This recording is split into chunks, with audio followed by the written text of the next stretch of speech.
Hello विस्सा party once again welcome back to our YouTube channel study G classes. तो बच्चों आज के इस नए वीडियो लेक्चर में आप सभी लोगों का एक बार फिर से स्वागत है।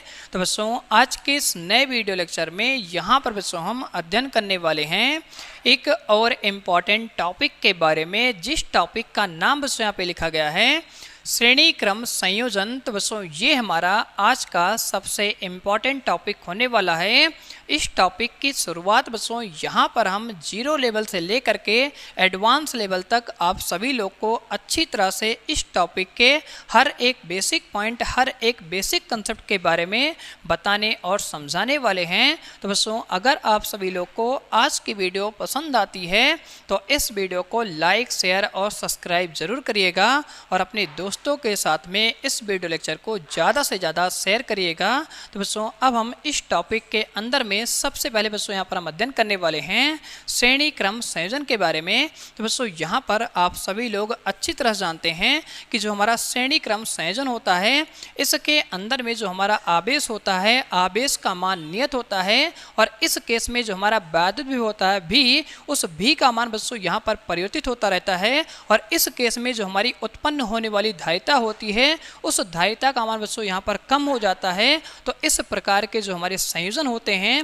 उस संयोजन को बच्चों यहाँ पर हम श्रेणी क्रम संयोजन कहते हैं। तो बच्चों ये परिभाषा आप सभी लोग को अच्छी तरह से समझ आई होगी। तो बच्चों अब हम यहाँ पर बात करने वाले हैं कि श्रेणी क्रम संयोजन के अंदर बच्चों यहाँ पर हम किस प्रकार से संधारित्र को संयोजित करते हैं, इसके बारे में बच्चों यहाँ पर मैं आप सभी लोग को हर एक बेसिक पॉइंट, हर एक बेसिक कंसेप्ट के साथ में अच्छी तरह से बताने और समझाने वाला हूँ। तो बच्चों यहाँ पर हम सबसे पहले बात करते हैं संधारित्र के बारे में, जिसको बच्चों यहाँ पर आप सभी लोग दूसरे नाम से जानते हैं, जिनको बच्चों यहाँ पर हम कहते हैं समांतर प्लेट संधारित्र। तो बच्चों यही जो हमारा समांतर प्लेट संधारित्र होता है इसी का बच्चों यहाँ पे दूसरा नाम होता है जिसको हम संधारित्र के नाम से कहते हैं। और ये बच्चों इसका प्यारा सा और छोटा सा नाम होता है जो आप सभी लोग यहाँ पर अच्छी तरह से जानते हैं, उसका नाम बच्चों यहाँ पर होता है संधारित्र। तो ये नाम आपको अच्छी तरह से ध्यान रखना है कि समांतर प्लेट संधारित्र और जो हमारा संधारित्र होता है दोनों बच्चों एक ही नाम होते हैं। इनको बच्चों हम हर जगह पर अलग अलग केस में अलग अलग नाम से यहाँ पर बुलाते हैं। तो बच्चों अब हम यहाँ पर सबसे पहले समांतर प्लेट संधारित्र के बारे में बात करने वाले हैं।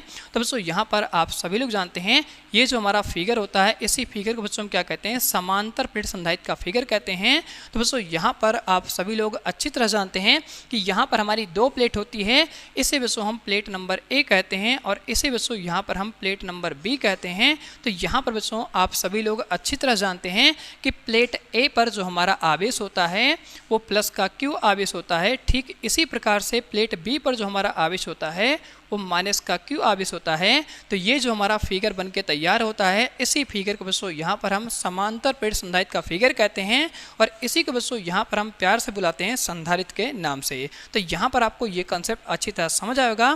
तो बच्चों अब हम यहाँ पर बात करने वाले हैं कि अगर इसी प्रकार से यहाँ पर बच्चों हमारे क्या होते हैं, दो तीन संधारित्र होते हैं, तो उन सभी संधारित्र को हम किस प्रकार से जोड़ेंगे। तो बच्चों यहाँ पर हम ये मान लेते हैं कि ये जो हमारा संधारित्र होता है इसे बच्चों यहाँ पर हम C1 संधारित्र कहते हैं। इसी प्रकार से बच्चों यहाँ पर आप सभी लोग अच्छी तरह जानते हैं कि जो हमारा दूसरा संधारित्र होगा बच्चों यहाँ पर हमारा कुछ इस प्रकार से होगा। तो इस संधारित्र को बच्चों यहाँ पर हम C2 संधारित्र कहेंगे। ठीक इसी प्रकार से इस प्लेट पर जो हमारा आवेश होगा प्लस का क्यू आवेश होगा और इस प्लेट पर बच्चों यहाँ पर हमारा माइनस का क्यू आवेश होगा। ठीक इसी प्रकार से बच्चों यहाँ पर हम अगला संधारित्र बनाएंगे। तो बच्चों ये जो हमारा संधारित्र होगा इसे बच्चों यहाँ पर हम C3 संधारित्र कहेंगे और इस प्लेट पर जो हमारा आवेश होगा प्लस का क्यू आवेश होगा और इस प्लेट पर जो हमारा आवेश होगा वो माइनस का क्यू आवेश होगा। तो बच्चों इस प्रकार से यहाँ पर हमारे क्या होते हैं, तीन संधारित्र होते हैं C1, C2 और C3। अब बच्चों यहाँ पर आपको ध्यान रखना है कि जो हमारा C1 संधारित्र होता है इसका मान अलग होता है और C2 जो हमारा संधारित्र होता है इसका मान अलग होता है और यहाँ पर जो हमारा C3 संधारित्र होता है इसका मान अलग होता है। तो बच्चों यहाँ पर हम ये कंसीडर करके चलते हैं कि जो हमारा C1 संधारित्र होता है इसका मान बच्चों यहाँ पर 2 माइक्रोफैरेड होता है। ठीक इसी प्रकार से बच्चों यहाँ पर हम बात करते हैं जो हमारा C2 संधारित्र होता है ये बच्चों हमारा यहाँ पर 3 माइक्रोफैरेड का होता है। तो बच्चों इसी प्रकार से यहाँ पर हम बात करेंगे कि जो हमारा C3 संधारित्र होगा ये बच्चों हमारा 4 माइक्रोफैरेड का होता है। तो यहाँ पर आपको ये अच्छी तरह समझ आता है कि जो हमारे C1, C2 और C3 यहाँ पर संधारित्र होते हैं इन सभी का मान बच्चों यहाँ पर अलग अलग होता है। तो बच्चों अब आपका क्वेश्चन यहाँ पर ये उठता है कि इन सभी संधारित्र को हम किस प्रकार से C1, C2 और C3 को हम श्रेणी क्रम के अंदर में संयोजित करने वाले हैं। तो इसके लिए बच्चों यहाँ पर आप सभी लोग को कोई भी टेंशन नहीं लेना है। हर एक बेसिक पॉइंट, हर एक बेसिक कंसेप्ट आप सभी लोग को अच्छी तरह से डिटेल में बताने और समझाने वाले हैं। अगर बच्चों अभी तक आप सभी लोगों ने इसके जस्ट प्रीवियस वीडियो लेक्चर के बारे में अध्ययन नहीं किया है तो सभी वीडियोज़ का लिंक आपको इस वीडियो के नीचे डिस्क्रिप्शन बॉक्स में मिल जाएगा। आप सभी लोग जा करके अच्छी तरह से हर एक प्रीवियस वीडियो लेक्चर के बारे में अध्ययन कर सकते हैं, जहाँ पर बच्चों मैंने आप सभी लोग को श्रेणी क्रम और समांतर क्रम के हर एक बेसिक पॉइंट, हर एक बेसिक कंसेप्ट के बारे में डिटेल में एक्सप्लेन किया है। तो बच्चों अब हम यहाँ पर बात करने वाले हैं कि C1, C2 और C3 संधारित्र को हम किस प्रकार से जोड़ते हैं। तो बच्चों यहाँ पर आपको ध्यान रखना है कि जिस प्रकार से हमारे यहाँ पर 2 हैंड होते हैं उसी प्रकार से इन संधारित्रों के भी यहाँ पर 2 हैंड होते हैं। तो बच्चों यहाँ पर हम बात करने वाले हैं कि जो हमारी प्लस वाली प्लेट होती है इधर की तरफ जो हमारा हैंड होता है उसे बच्चों यहाँ पर हम राइट हैंड कहते हैं, जिसको यहाँ पर हम आरे से दिखाने वाले हैं। ठीक इसी प्रकार से बच्चों इसके निगेटिव प्लेट पर जो हमारा हैंड होता है उसे बच्चों यहाँ पर हम लेफ्ट हैंड कहते हैं। तो यहाँ पर आपको ध्यान रखना है इस राइट हैंड को बच्चों यहाँ पर हम पॉजिटिव टर्मिनल कहते हैं और इसका जो लेफ्ट हैंड होता है इसे बच्चों यहाँ पर हम निगेटिव टर्मिनल कहते हैं। ये बच्चों इसकी यहाँ पर फिजिक्स वाली बात होती है कि अगर हम फिजिक्स के बारे में यहाँ पर बात कर रहे हैं तो फिजिक्स की लैंग्वेज में इस वाली चीज़ को बच्चों हम क्या कहेंगे और इस वाली चीज़ को हम क्या कहेंगे। तो इस केस में आपको ध्यान रखना है कि ये जो हमारा हैंड है बच्चों प्लस वाले से जुड़ा है तो इसीलिए इसका नाम हो जाएगा यहाँ पर पॉजिटिव टर्मिनल, और ये बच्चों जो हमारा हैंड होता है वो निगेटिव वाली प्लेट से जुड़ी होती है। तो इसलिए बच्चों यहाँ पर हम कह सकते हैं इस वाले टर्मिनल को बच्चों हम क्या कहेंगे, निगेटिव टर्मिनल कहेंगे। ठीक इसी प्रकार से यहाँ पर हमारे जितने संधारित्र हैं इन सभी संधारित्रों को बच्चों यहाँ पर 2-2 हैंड हो जाएंगे। ये बच्चों इसका लेफ्ट हैंड होगा और ये बच्चों इसका राइट हैंड हो जाएगा, ये बच्चों इसका लेफ्ट हैंड हो जाएगा और ये इसका राइट हैंड हो जाएगा। तो बच्चों अब हम यहाँ पर बात करने वाले हैं जब हैंड के बारे में आप सभी लोग को अच्छी तरह से जानकारी हो जाती है, अब इन संधारित्र को हम किस प्रकार से श्रेणी क्रम में संयोजित करने वाले हैं। तो इसके लिए बच्चों आप सभी लोग को मैंने इसके जस्ट प्रीवियस वीडियो लेक्चर में अच्छी तरह से बताया था कि जब भी हम C1, C2 और C3 संधारित्र को यहाँ पर श्रेणी क्रम में जोड़ना चाहते हैं तो इसके लिए बच्चों यहाँ पर हम क्या करते हैं, बिल्कुल एक सीधा रास्ता बना लेते हैं। सीधे रास्ते में आप सभी लोग जानते हैं कि आवेश का मान नियत होगा और इस केस में जो हमारा वैद्युत विभव होता है उस विभव का मान बच्चों परिवर्तित होता है। तो यहाँ पर हम बात करने वाले हैं कि C1 में कितना वैद्युत विभव होगा, C2 में कितना हमारा वैद्युत विभव होगा और C3 में कितना हमारा वैद्युत विभव होने वाला है। तो बच्चों यहाँ पर हम क्या करते हैं, अब बात करते हैं श्रेणी क्रम संयोजन के बारे में। तो बच्चों यहाँ पर हम सबसे पहले बिल्कुल सीधा यहाँ पर रास्ता बना लेंगे। ये बच्चों हमारा क्या होता है, बिल्कुल सीधा रास्ता होता है जिसमें आवेश बच्चों क्या होता है, नियत होता है, आवेश में कोई भी परिवर्तन नहीं होता है। अब बच्चों यहाँ पर हम बात करेंगे C1, C2, C3 को हम किस प्रकार से संयोजित करेंगे। तो इसके लिए बच्चों यहाँ पर हम क्या करते हैं, बीच में इस प्रकार से कट लगा लेंगे और यहाँ पर बच्चों हम मान लेंगे कि यहाँ पर जो हम संधारित्र लगा रहे हैं इस संधारित्र को बच्चों यहाँ पर हम C1 संधारित्र कहेंगे, जिसको बच्चों यहाँ पर हम कुछ इस प्रकार से दिखाते हैं। तो बच्चों ये जो हमारा संधारित्र होगा इसको हम C1 कहेंगे। ये इसकी बच्चों यहाँ पर पॉजिटिव प्लेट हो जाएगी और ये बच्चों इसकी यहाँ पर निगेटिव प्लेट हो जाएगी। ठीक इसी प्रकार से बच्चों यहाँ पर हम क्या करेंगे, बीच में इसी प्रकार से हम कट कर लेंगे। तो यहाँ पर बच्चों जो हमारा संधारित्र होगा इसे बच्चों यहाँ पर हम C2 संधारित्र कहेंगे। तो यहाँ पर हम लिख देंगे ये बच्चों हमारे क्या होता है, C2 संधारित्र होता है और यहाँ पर जो हमारी प्लेट होती है इसको बच्चों हम यहाँ पर पॉजिटिव प्लेट कहेंगे और ये बच्चों इसके यहाँ पे निगेटिव प्लेट हो जाएगी। ठीक इसी प्रकार से प्यारे बच्चों यहाँ पर हम कहेंगे जो हमारा कट होगा इस पर जो हम संधारित्र लगाएंगे इसको बच्चों यहाँ पर हम C3 संधारित्र कहेंगे। तो बच्चों ये हमारा यहाँ पर C3 संधारित्र हो जाएगा और इस प्लेट पर जो हमारा आवेश होता है प्लस का Q आवेश होगा, इस प्लेट पर जो हमारा आवेश होगा माइनस का Q आवेश होगा। तो बच्चों इस प्रकार से जब हम संधारित्र को संयोजित करते हैं तो ये जो हमारा संयोजन होता है इसी को प्यारे बच्चों यहाँ पर हम क्या कहते हैं, श्रेणी क्रम संयोजन कहते हैं। तो श्रेणी क्रम संयोजन के बारे में आप सभी लोग को अच्छी तरह से जानकारी हो गई होगी। अब बच्चों यहाँ पर हम बात करने वाले हैं कि इन सभी संधारित्र के अंदर में जो हमारा उत्पन्न होने वाला विभव होता है उस विभव का मान किस प्रकार से परिवर्तित होता है। परिवर्तित का मतलब बच्चों ये होता है कि जब हम C1, C2, C3 को उठा करके श्रेणी क्रम में संयोजित कर देते हैं तो विभव का मान किस प्रकार से बढ़ता है इसके बारे में हम बात करने वाले हैं। तो बच्चों यहाँ पर हम क्या करते हैं, इन सभी संधारित्रों के बीच में पॉइंट लेते हैं जिसको बच्चों यहाँ पर हम ब्लू मार्कर से दिखाने वाले हैं। तो बच्चों यहाँ पर हम मानते हैं एक हमारा पॉइंट होगा जिस पॉइंट को हम पॉइंट नंबर ए कहेंगे, ठीक इसी प्रकार से बच्चों इन दोनों के बीच में एक हमारा पॉइंट होगा जिसको हम पॉइंट नंबर बी कहेंगे। ठीक इसी प्रकार से बच्चों यहाँ पर हम बात करेंगे इन दोनों संधारित्र के बीच में जो हमारा पॉइंट होगा उसको हम पॉइंट नंबर सी कहेंगे, और यहाँ पर बच्चों एक हमारा पॉइंट होगा जिस पॉइंट को बच्चों यहाँ पर हम डी पॉइंट कहेंगे। अब बच्चों यहाँ पर आप सभी जानते हैं कि ये जो हमारा पॉइंट होता है इस पॉइंट को उठा करके बच्चों यहाँ पर हम बैटरी के प्लस वाले से जोड़ेंगे। अब बच्चों यहाँ पर आपका सबसे पहला क्वेश्चन आएगा कि इस वाले टर्मिनल को यहाँ पर हम प्लेट ए से क्यों जोड़ रहे हैं। मीन्स प्लेट ए का मतलब बच्चों ये हो जाएगा कि प्लेट ए पर जो हमारी आवेश है यहाँ पर क्या होती है, धन आवेश होती है, और यहाँ पर जो हमारा पॉइंट होता है ये बच्चों हमारा क्या होता है, पॉइंट ए होता है। क्योंकि मैंने आप सभी लोग को समझाया प्लेट ए पर जो हमारा आवेश होगा प्लस का आवेश होगा, तो इसलिए बच्चों यहाँ पर हम इसको प्लेट नंबर ए कह सकते हैं। तो यहाँ पर आपको ध्यान रखना है कि पॉइंट ए को बच्चों हम क्या करेंगे, बैटरी के प्लस वाले से जोड़ेंगे, क्योंकि आप सभी लोग जानते हैं इस वाली प्लेट पर जो हमारा आवेश है वो प्लस का है, तो इस वाले प्लेट को बच्चों हम क्या करेंगे, यहाँ पर प्लस वाली से जोड़ देंगे जो बैटरी का धन आवेश होता है। ठीक इसी प्रकार से बच्चों आप सभी जानते हैं इसके बाद यहाँ पर छोटी प्लेट होती है, इसके बाद बच्चों यहाँ पर बड़ी प्लेट होती है, और इसके बाद यहाँ पर फिर छोटी प्लेट होती है। तो बच्चों यहाँ पर हम क्या करते हैं, जो छोटी प्लेट होती है बच्चों नेगेटिव वाली प्लेट होती है, और इस नेगेटिव प्लेट को बच्चों हम क्या करते हैं, डी वाले पॉइंट से यहाँ पर जोड़ देंगे, और इस प्रकार से यहाँ पर आप सभी लोग कह सकते हैं कि जो ये हमारा C3 संधारित्र होता है इसकी जो ये वाली प्लेट होती है जिसको बच्चों यहाँ पर हम प्लेट नंबर बी कहते हैं, इस पर जो हमारा आवेश आएगा वो माइनस का आवेश आएगा। तो बच्चों अब आप सभी लोग यहाँ पर फिगर के माध्यम से कह सकते हैं कि ये जो हमारी छोटी प्लेट है इस पर जो हमारा आवेश होगा माइनस का आवेश होगा, बड़ी वाली प्लेट पर हमारा प्लस का आवेश होगा, और इस बैटरी का जो हमारा टोटल पोटेंशियल होगा जिसको बच्चों हम विभव कहते हैं उसको हम भी मान लेंगे। तो इधर से जो हमारा आवेश चलेगा वो प्लस का आवेश जाएगा, और इधर से जो हमारा आवेश चलेगा वो माइनस का आवेश जाएगा। तो बच्चों यहाँ पर हम दिखा देते हैं कि किस प्रकार से हमारा आवेश प्रवाहित होता है। तो बच्चों यहाँ पर हम दिखाने वाले हैं कि ये जो हमारी पॉइंट नंबर ए है, या आप कह सकते हैं प्लेट नंबर जो हमारा ए है, इस पर जो हमारा आवेश चलता है बच्चों यहाँ पर हमारा क्यू आवेश जाता है। तो यहाँ पर आप सभी लोग कह सकते हैं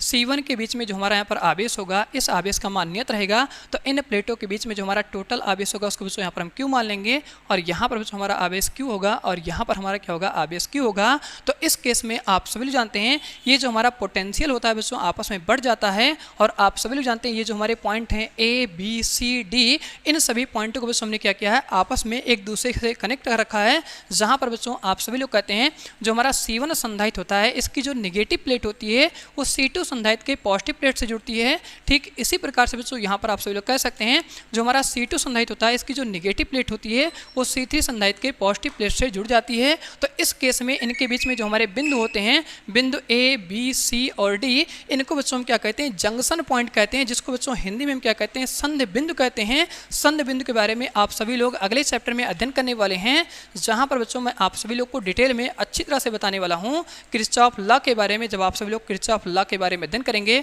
तो आप सभी लोग को जंक्शन पॉइंट के बारे में अच्छी तरह से जानकारी हो जाएगी। फिलहाल बच्चों यहाँ पर आप सभी लोग कह सकते हैं जंक्शन पॉइंट हमारा वो पॉइंट होता है जहाँ पर बच्चों हमारे क्या होते हैं, दो या दो से अधिक बिंदु आपस में मिलते हैं, उस बिंदु को बच्चों हम क्या कहते हैं, संधि बिंदु कहते हैं, या बच्चों उसे हम जंक्शन पॉइंट कहते हैं। मीन्स बच्चों यहाँ पर आप समझ सकते हैं जैसे एक तार हमारा इधर से आता है, एक तार हमारा इधर से आता है, और एक तार हमारा इधर से आता है। तो यहाँ पर आप देख पा रहे हैं इधर बच्चों हमारे क्या हो रहे हैं, यहाँ पर तीन प्रकार के तार आ रहे हैं। मीन्स यहाँ पर हम कह सकते हैं इसमें धारा हमारी अलग है, इसमें धारा का मान अलग है, इसमें धारा का मान अलग है। जब तीनों तार बच्चों क्या होते हैं एक पॉइंट पर मिलते हैं तो उस पॉइंट को बच्चों क्या कहते हैं, संधि कहते हैं। तो बच्चों यहाँ पर आप कह सकते हैं ये बच्चों इसका क्या होता है, राइट हैंड होता है, और ये बच्चों क्या होता है, लेफ्ट हैंड होता है। जब बच्चों यहाँ पर हमारा क्या होता है, इसका लेफ्ट हैंड और इसका राइट हैंड आपस में मिलता है तो उस बिंदु को बच्चों हम क्या कहेंगे, यहाँ पर बिंदु बी कहेंगे, और यही जो हमारा बिंदु बी होता है इसी को बच्चों हम क्या कहते हैं, संधि कहते हैं। इसी प्रकार से हमारा सी हो जाएगा और इसी प्रकार से यहाँ पर हमारा डी हो जाएगा। तो बच्चों अब हम यहाँ पर बात करने वाले हैं बिंदु ए और बिंदु बी के बीच में जो हमारा विभव होगा उस विभव का मान क्या होगा, क्योंकि आप सभी जानते हैं कि श्रेणी क्रम में जो हमारा विभव होता है उस विभव का मान परिवर्तित होता है। तो परिवर्तित का मतलब बच्चों ये होता है कि यहाँ पर जो हमारा विभव होने वाला है उस विभव का मान आपस में बंटने वाला है। तो बच्चों यहाँ पर हम बात करने वाले हैं C1 संधारित्र में जो हमारा विभव होगा उस विभव का मान क्या होगा, उसको बच्चों यहाँ पर हम V1 से दिखाएंगे। ठीक इसी प्रकार से बच्चों यहाँ पर हम बात करेंगे कि C2 के बीच में जो हमारा विभव होगा उसको बच्चों यहाँ पर हम V2 से दिखाएंगे।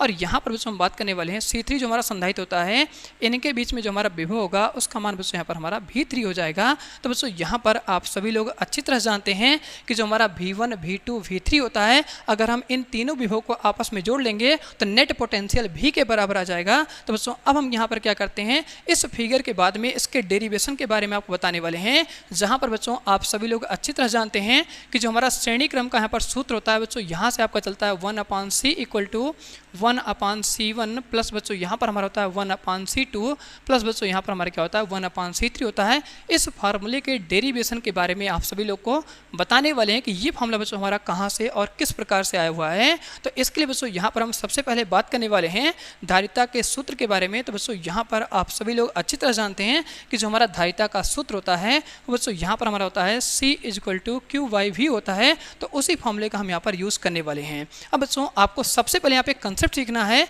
कि अगर हम इस फार्मूले को अप्लाई कर रहे हैं श्रेणी क्रम के अंदर में तो किस प्रकार से लगाना है, इसके बारे में डिटेल में आपको जानकारी होनी चाहिए। तो बच्चों यहाँ पर आपको सबसे पहले समझ लेना है कि यहाँ पर बंटवारा किसका हो रहा है। तो आप सभी लोग अच्छी प्रकार से फिगर में देख पा रहे हैं कि जो हमारा विभव होता है, इस विभव का मान बच्चों आपस में क्या होता है, बट जाता है। तो यहाँ पर बच्चों हम क्या करेंगे, श्रेणी क्रम के अंदर में जब हम इस फार्मूले का निगमन करेंगे तो यहाँ पर बच्चों हम विभव का मान लेकर के चलने वाले हैं। मीन आप कह सकते हैं कि जब हम धारिता का सूत्र यहाँ पर अप्लाई करेंगे तब उस केस में हम V का मान यहाँ पर ज्ञात करने वाले हैं। तो बच्चों यहाँ पर हम सबसे पहले लिखने वाले हैं धारिता के सूत्र के अनुसार, यहाँ से बच्चों हमारा टॉपिक हो जाएगा धारिता के सूत्र अनुसार।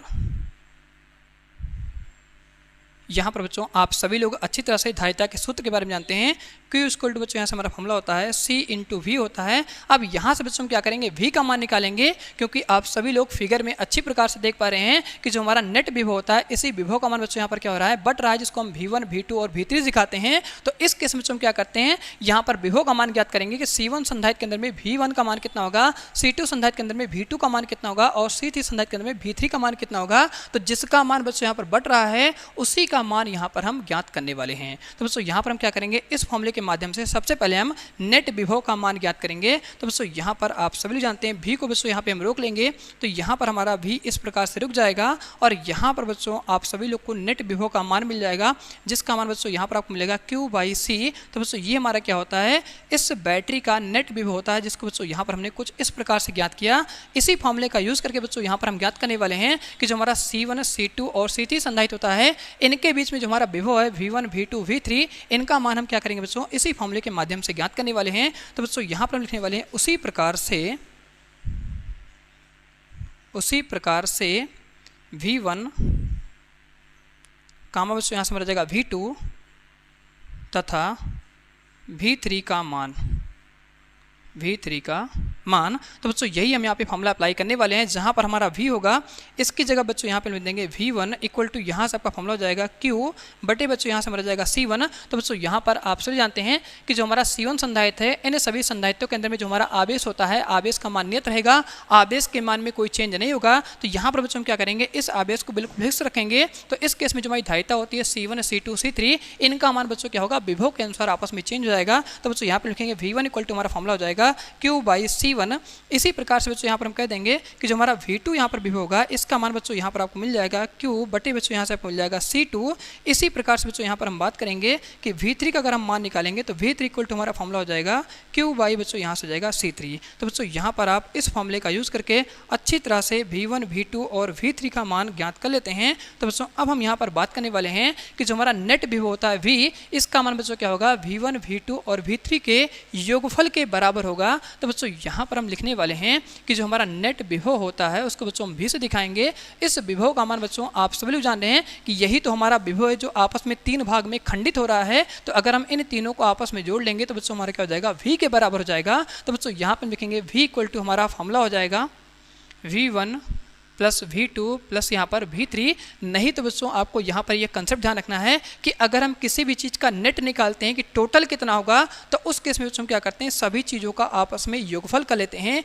ये बच्चों इसका यहाँ पर दूसरा तरीका होता है। आप यहाँ पर ध्यान रख सकते हैं कि फिजिक्स के बारे में अगर कभी भी कहा जा रहा है कि नेट विभव निकाल रहे हैं या नेट धारिता निकाल रहे हैं, नेट हम आवेश निकाल रहे हैं, तो उन सभी का बच्चों हम क्या करने वाले हैं, योगफल करने वाले हैं। तो बच्चों अब हम यहाँ पे क्या करेंगे, जो V1, V2, V3 का मान है उठा करके यहाँ पर रख देंगे और जो हमारा नेट विभव होता है V, इसका मान बच्चों उठा करके हम यहाँ पर रख देंगे। तो जब इसको हम सॉल्व करेंगे तो आपको ये फॉर्मूला यहाँ पर बड़े आसानी से मिल जाएगा। तो बच्चों यहाँ पर हम क्या करने वाले, नेट विभव का मान रखेंगे तो क्यू बाई बच्चों यहाँ से मर जाएगा C। इसी केस में आपका यहाँ पर V1 का मान मिल जाएगा। तो बच्चों आप सभी जानते हैं आवेश का मान नियत रहेगा, तो इस केस में धारिता आपको C1 मिल जाएगी और इस केस में आपको यहाँ पर V2 का मान मिल जाएगा। क्यू बाई बच्चों यहाँ से जाएगा C2 प्लस बच्चों यहाँ से आपको मिल जाएगा क्यू बाई C3। अब बच्चों यहाँ पर आप देख पा रहे हैं क्यू बच्चों हमारा क्या नियत है, तो क्यू पूरे में से बाहर आ जाएगा। तो बच्चों यहाँ पर हम क्या करेंगे, क्यू को कॉमन ले लेंगे और जब बच्चों यहाँ से हमारा पूरे में से क्यू बाहर आएगा तो यहाँ पर 1 बचेगा, यहाँ पर 1 बचेगा और यहाँ पर 1 बच जाएगा। तो यहाँ पर आपको मिल जाएगा 1/C1 बटे बच्चों यहाँ से मिल जाएगा 1/C2 बटे बच्चों यहाँ से आपको मिल जाएगा 1/C3 और यहाँ पर बच्चों बराबर में आपका चल रहा है क्यू बाई C। अब बच्चों यहाँ पर आप एक कंसेप्ट जानते हैं कि अगर बराबर के इधर अंश में बच्चों हमारा क्यू चल रहा है और बराबर के इधर अंश में हमारा क्यू चल रहा है तो ऊपर वाला मान बच्चों ऊपर से कट जाता है। तो यहाँ पर आपको ये फॉर्मूला प्राप्त हो जाता है श्रेणी क्रम संयोजन का सूत्र, जो बच्चों यहाँ से होता है 1/C = 1/C1 1/C2 1/C3। तो बच्चों यही फॉर्मूला यहाँ पर हमने डेरिवेशन कर लिया। तो यहाँ पर आपको फॉर्मूला मिल जाएगा 1/C = 1/C1 बटे बच्चों यहाँ से मिल जाएगा 1/C2 और यहाँ पर आपको मिल जाएगा 1/C3। तो बच्चों इस फार्मूले के हर एक बेसिक पॉइंट, हर एक बेसिक कंसेप्ट के बारे में आप सभी लोग को अच्छी तरह से जानकारी हो गई होगी। तो बच्चों अब आप सभी लोग यहाँ पर ये फॉर्मूला देख करके बता सकते हैं कि अगर हम श्रेणी क्रम संयोजन के बारे में बात कर रहे हैं तो इस केस में जो हमारी धारिता होती है उस धारिता का मान कम हो जाता है।